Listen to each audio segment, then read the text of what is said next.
speaker is Matthijs Jans van Buren. Dr. van Buren is a chief scientist of R&D, and that's Sasol R&D in Sasselberg. He's been there for a number of years, where he managed FT catalyst test facilities, worked in FT catalyst development, and in long-term evaluation of catalyst performance at both the microreactor and pilot plant scale, as well as for the development of low-temperature iron FT catalysts. And we very much enjoyed hosting him as a visiting scientist at our center. The title of his talk today is Use of Structured Data for Fischer-Tropsch Microreactor Testing, 10 Years of Development.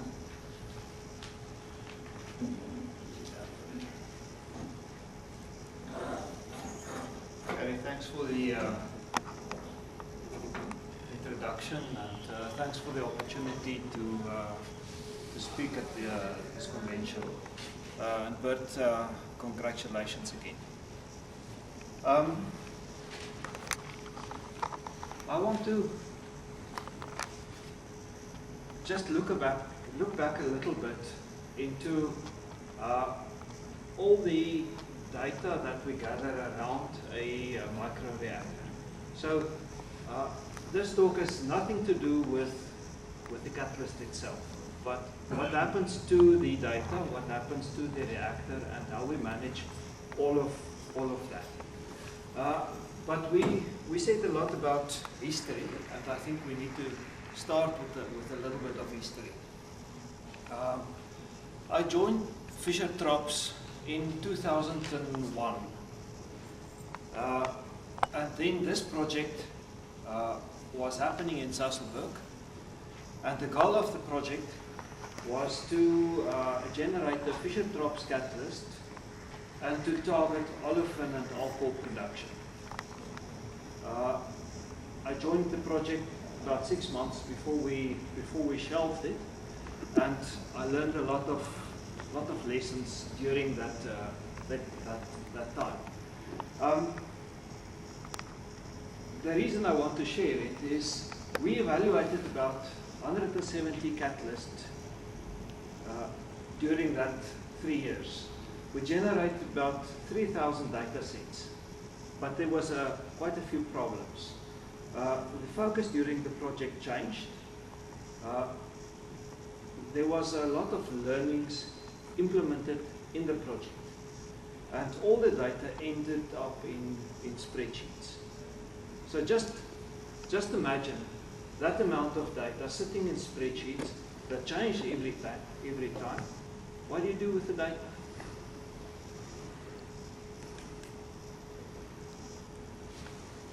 So at the end of the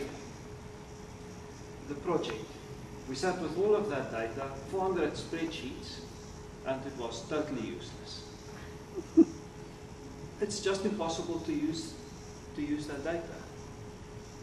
So then I got the opportunity to visit Bert Davis's lab, and there I got exposure in efficient workup of Fischer-Tropsch data. I saw that they use very structured input of the data, very structured reporting of the data, and I think one day Bert mentioned that I need to go and speak to Scott Lambert, which is his IT guy, to understand how to manage data in a database. So I went back to Sasselberg, and that was then my biggest challenge, is how to get data in a database so that we can use it properly. Now, if you look at the standard Fischer-Tropsch reactor or a microreactor, they all look exactly the same. You have a lot of feed gas that you can feed into the reactor. Normally, you would require a feed sample. You will have in the bigger reactors a recycle ratio, so you would also require a total feed sample, and then you have liquid samples and gas sample that you would like to analyze. So how do you build a picture of what's happening in your reactor if you have a system like that? the analysis around the reactor was done with TCD for the or RGI reactor. For the permanent gases, FIDs for the water and oil and wax analysis. So how do you put everything together? We designed the database to capture all the data. For instance, the run info, the background, why we do the run, the process data, the daily logs, the analysis, the feed analysis, the tail analysis, the FIDs, and at the end of the day, I want to build a complete picture of what is happening. But the requirements for that database should be that it's easy to use, it needs to be versatile. I really don't want a programmer in the lab the whole time to make changes. I would like to do it myself. I need some security. The data handling should be really in the background because there's a lot of scientists looking at the data and they should not worry how to do the calculations. All they want is Fischer-Tropsch rate selectivities so that they can make catalyst decisions. They need to see the big picture. They don't need to worry about the small stuff. We decided that the interface that the scientist should see should be Excel because hopefully every scientist can use Excel. And that the database would then sit in the background. So we used Microsoft Access as a database. I know it's not the best, but it's easy to use and I think it's really robust. The Access database sits totally in the background. Scientists don't see it, they don't worry about it. There's proper security, there's proper backups, and everything is just right. Said most of these things.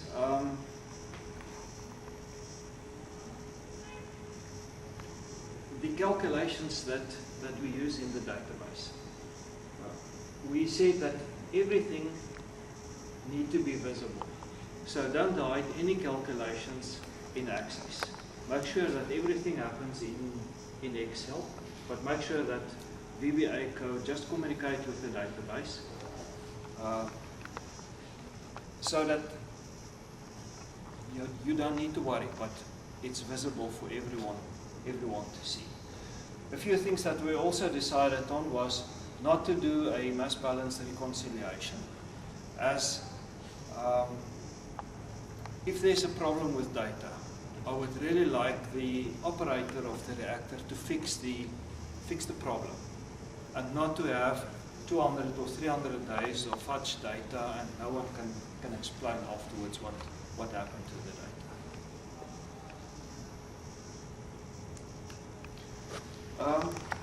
We have currently three databases in operation. We started in 2004 with the LTFT database. We currently have captured almost 800 runs in it, 16,000 data sets. A few months later, we started the HTFT database. There's a lot of data in that one. And then in 2006, we started our Cobalt LTFT database, and you can see currently we have about 58,000 data sets and 4,200 runs captured in that database. In total, I think we operate about 80 reactors. So 80 reactors data is flowing into these databases.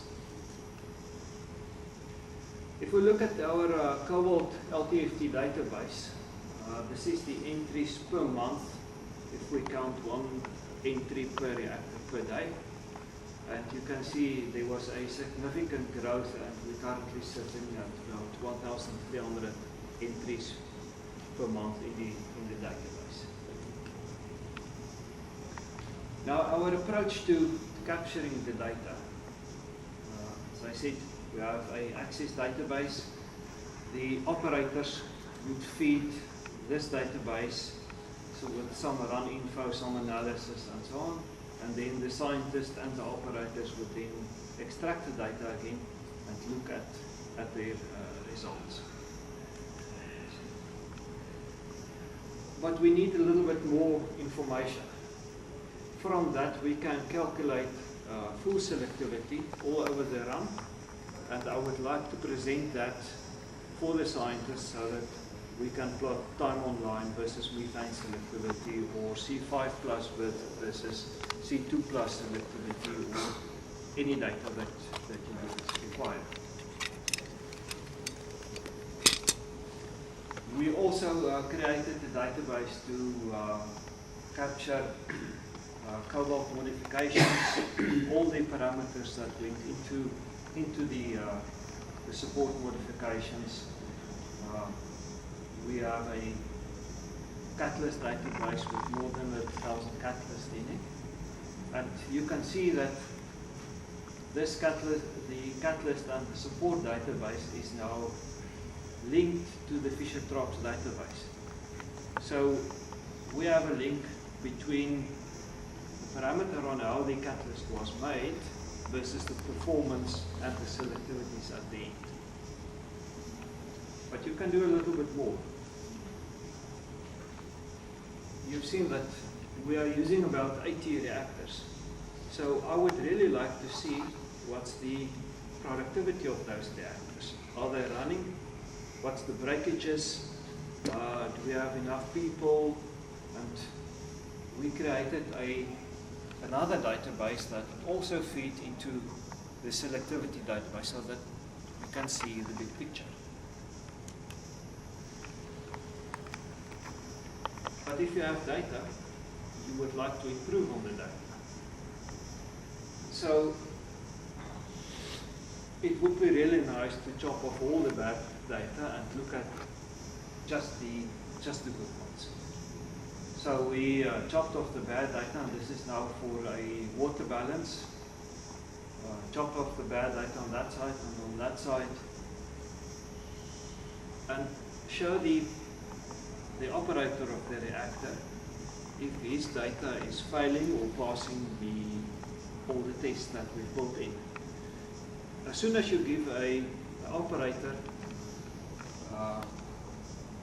feedback on what's the quality of his data would improve, because you want to generate good data.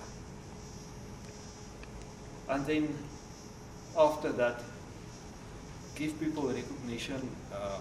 The guys that's doing good work, give them recognition. Now this is just 2 examples of the improvements that we could achieve. This is the same reactor, just 3 years later. It was the same operator, same reactor, same equipment, nothing changed. But from there to there, I gave feedback.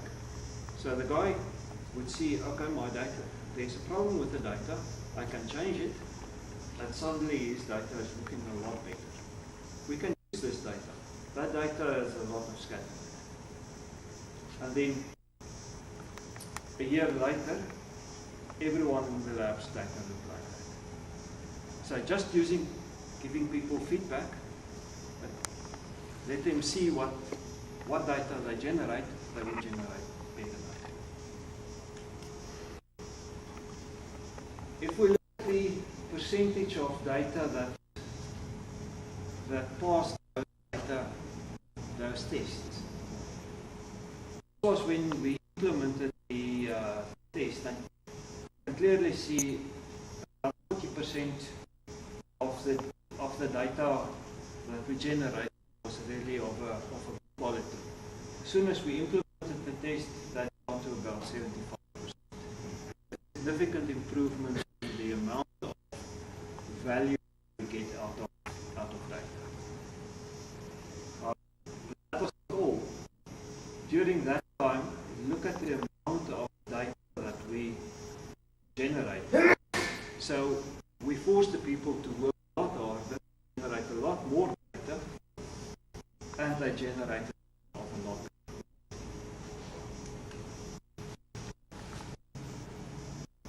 is a data set that we used for models development.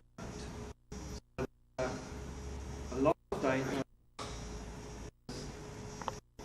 under a lot of conditions that we would like to build a model to predict this. This data set was the complete data set that we used. After we removed all of the bad data, that's what we ended up with. And with that, the model prediction was a lot more accurate because all the data went on.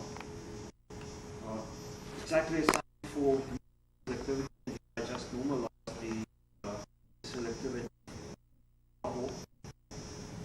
Look at scatter plus 25 minus 40%. Remove the it's a lot better prediction.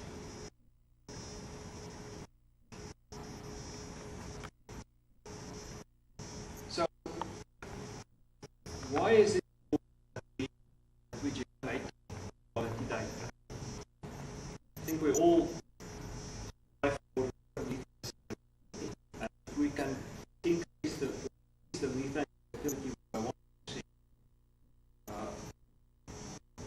that's maybe a good thing to do. If the activity increase that by 10%, I think we'll be able to save a lot of money. For a typical PGT, changing methane by 1% is a significant save in operation.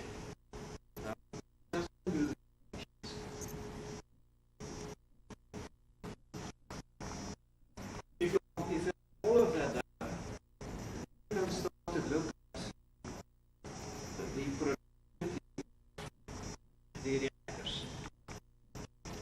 If I know who that guy is for reactors and the for reactors, then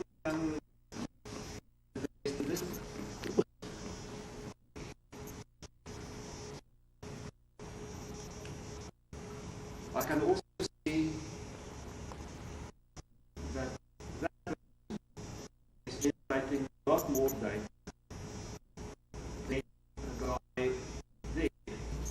This is a full data set, so he's doing all the analysis. That's really a lot of.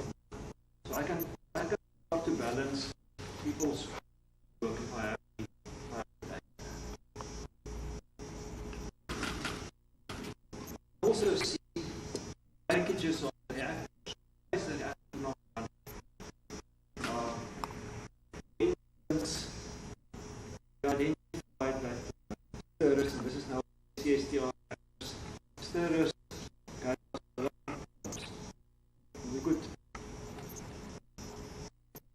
get the maintenance people in, address and make sure that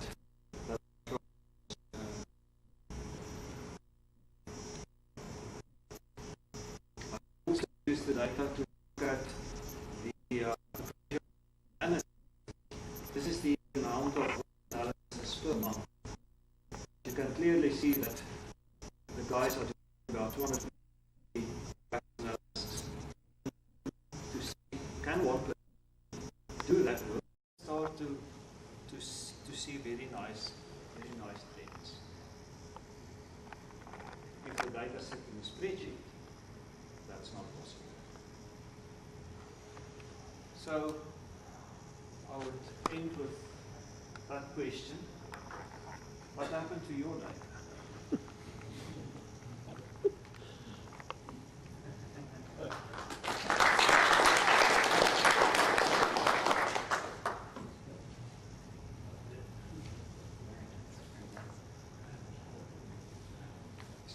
How do you bridge that interface between the scientist who wants those Excel spreadsheets and the IT people who just, I mean, they've got some great solutions, they just don't ever seem to be able to talk with the scientist. I mean, maybe you just, because you use Access and Excel, you can minimize that problem. But we've always struggled with that IT scientist interface.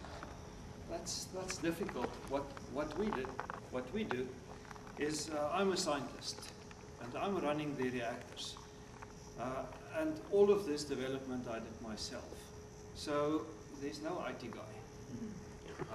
IT guys want to make it very complex so that you don't understand. You must not do that. You need to keep control. And you need to give the engineer and the scientist everything. They need to see it. As soon as they don't see it, they start to question. It's just politics. Make sure that it's not there.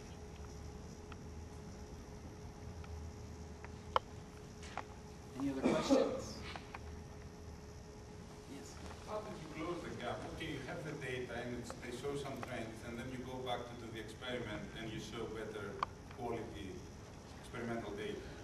How did you do that? So is it so clear after you see the trends in the data that, I need to fix that? Or did you do some kind of sensitivity analysis or something else to show that my experiments are really sensitive to this fault or this error? Remember, we have some experience in running bigger reactors as well. So in the bigger reactors, we look at mass balances. We look at carbon and oxygen and argon and all of those balances. And you can clearly see that if there's a problem, your data looks bad. So build all of that into all of the microreactors as well. Make sure that you put in as many tests as possible to remove the noise.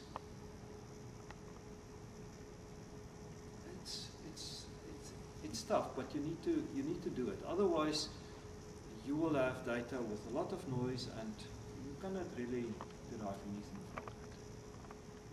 If you want to optimize, you need good quality data. How do you make sure they're putting in all of the inputs? Oh, you force them. Can you do that with your database? Yep. I mean, like, you cannot go to the next page unless you... No, you force them. You don't give them a choice. That's the way to do it. Okay, let's thank Matthijs.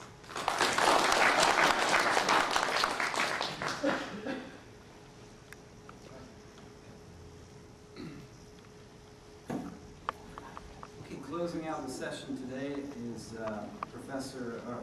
Dr. Toppin Das. And it's a great pleasure for me to introduce him because he was at our lab several years ago. I learned a lot from him. It's kind of like a professor.